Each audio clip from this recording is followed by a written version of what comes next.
What's up, guys? It's RG, and I'm coming at you again with another high definition broadcast. This time it's going to be on the Demon Hunter, and it's going to show you exactly what you should get for PvP Demon Hunter. One of my subscribers actually told me that he wanted me to do another video on the Demon Hunter because it's been changed so drastically since the last patch. Quickly, I'm just going to say something to you guys. I've been getting a lot of emails and tells that say they've been people have been posting hate mail to Blizzard about me. This is not a good idea, guys. Please don't do that. Please don't post anything on the forums or anything like that that's fighting for me or telling them that they should do something about that. It's okay, guys. I will handle it. Blizzard is just doing their job. Do not send hate mail to them. They're good people. They are a good company, so please don't send any hate mail to those guys. It's probably gonna get you in trouble and just gonna get me in trouble even more. So don't do that. So here we go. I'm gonna go ahead and start in on this theory crafting. First thing is gonna be the impale. Definitely want to get this skill and equipped it with this impact rune here, the indigo rune. I think they're gonna change this. Definitely gonna change this because it is a hatred generator, as you can see. And I've showed you on the beta before I got it revoked. So I show you this. It gives you a stun and a knockback, and it knocks back and stuns them for 2.75 seconds. So definitely, I think they're gonna change that. For now, we keep it in because it is a hatred generator. It does not have a cooldown, and it knocks back and stuns. I believe they're probably gonna just make it a knockback, but it's still knockback on no cooldown. That's insanely OP. So here we go, entangling shot, and we're going to put that with the heavy burden. It's going to be the same here, the entangling shot, and it increases the movement speed debuff to 6 seconds instead of 2, and that's going to synergize with one of my passive skills as it did in the other one. So here we go with the hungering arrow. Next one is the hungering arrow, and you're going to keep it with the arrow pierce, so it changes the arrow pierce to 55%, so more than half the time the arrow is going to pierce. And that's going to do double damage and even more triple or quadruple damage with one hit. So you definitely want to use that hungering arrow and have it with the golden runestone. Next one's going to be shadow power. Shadow power is going to increase your attack speed by 30% for 8 seconds, and you're going to equip it with the movement speed. You could also switch this out to gloom, which is going to make it a 40% evasion, which increases your dodge chance, reminiscent of the rogue in World of Warcraft. So you're gonna keep that gloom, or you're gonna go switch it to the shadow glide, which is the indigo runestone. So depending on your team setup, if you're taking a lot of damage, if your team doesn't really peel off of you, and by peel meaning is like say that a barb jumps on top of you, then your barbarian would jump on top of that barbarian and stun that barbarian, so you can get away. Alright, so that's what a peel is that's what peel is means. So if your team is good at peeling and getting enemies off of you, then you want to keep this movement speed, because you're just going to be able to run away, and once somebody else tries to target you, like a melee class, that somebody else will get in front of that target or stun that target off of you.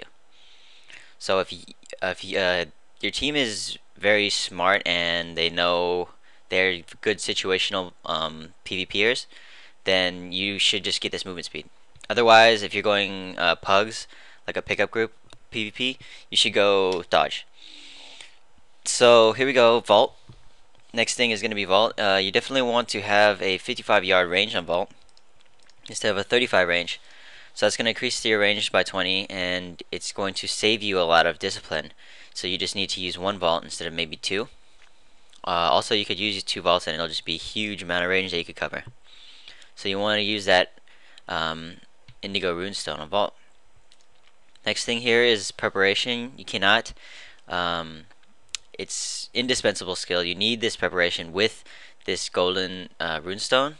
It's going to give you 75% or 70% of your life back when used. So 70% of your life is an indispensable skill because you really don't have that much life gain back from these skills.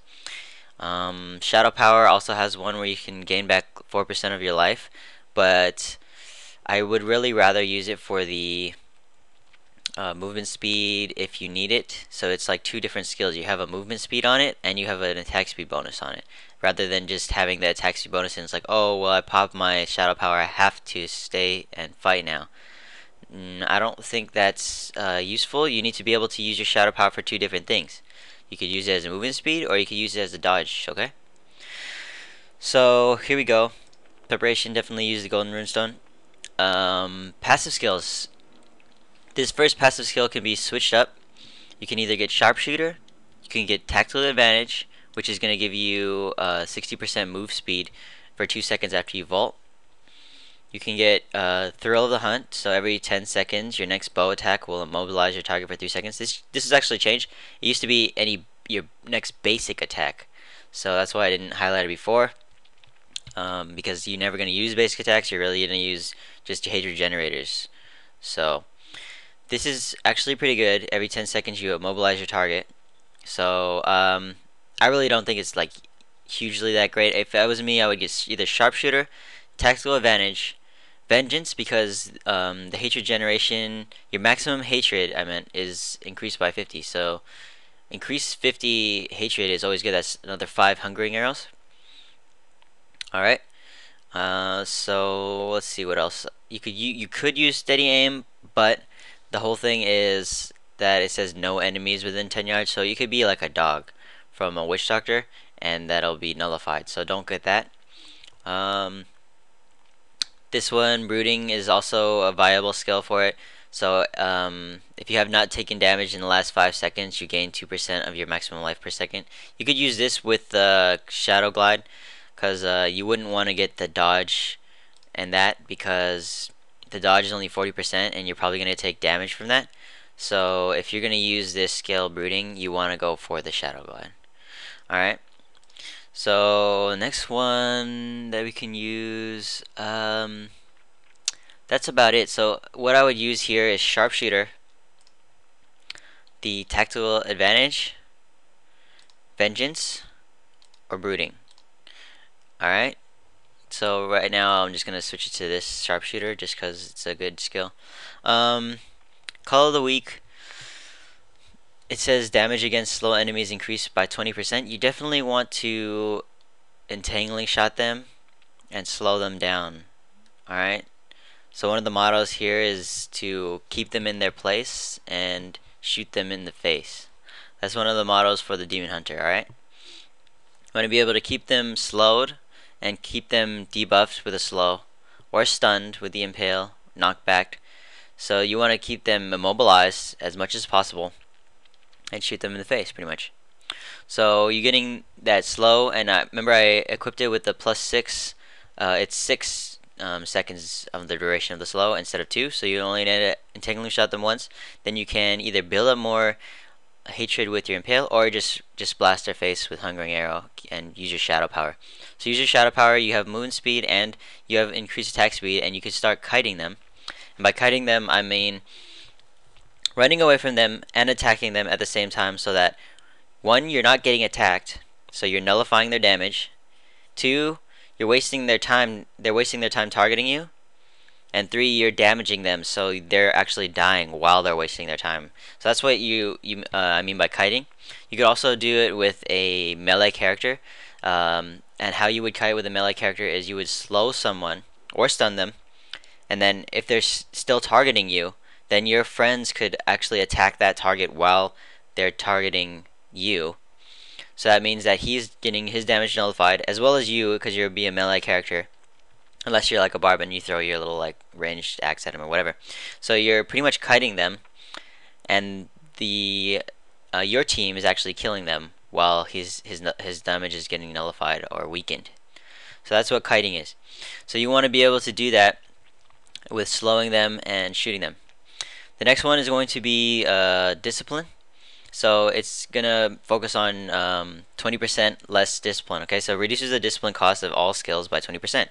You definitely want to be able to use your shadow power every time, a lot. You know, every time you're not being attacked, your shadow power should be going, and you should have at least 10 discipline saved for a vault.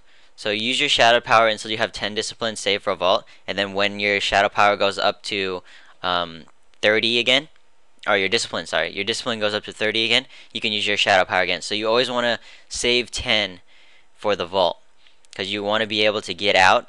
You don't want to spend all your shadow power or all your discipline on shadow power, and then a barb jumps on you, and you're pretty much dead. You're gonna get raped by the barb. So you need to have some kind of backup for the vault. Okay, backup discipline. You need to save some discipline to get out. All right. The only reason you wouldn't do that is if you're one, definitely gonna win the match, and there's just no reason to not just go all out attack. Or two, if you're you know, he's like the last person alive, and you guys are just gonna kill him anyways. So the only way you would do that is if you for sure are gonna win the battle. Okay. But otherwise, keep 10 discipline saved up for vault. Okay, so that's gonna be that for the Demon Hunter PvP theory crafting. Oh shit, and I gotta get to school soon. There goes my alarm. So there we have it. Thank you guys for watching. Also, please, again, please don't send any hate mail to Blizzard. They're just doing their job, and I still support Blizzard. They're still a good company. So please don't. And yeah, continue watching, guys. I'm gonna keep putting out videos for you guys. Please keep commenting and tell your friends to subscribe and all that good stuff. And yeah, I'll be back with another video for you guys. Just keep on telling me what you guys want, and I'll give it to you. So thank you guys again for watching. Take it easy. Peace.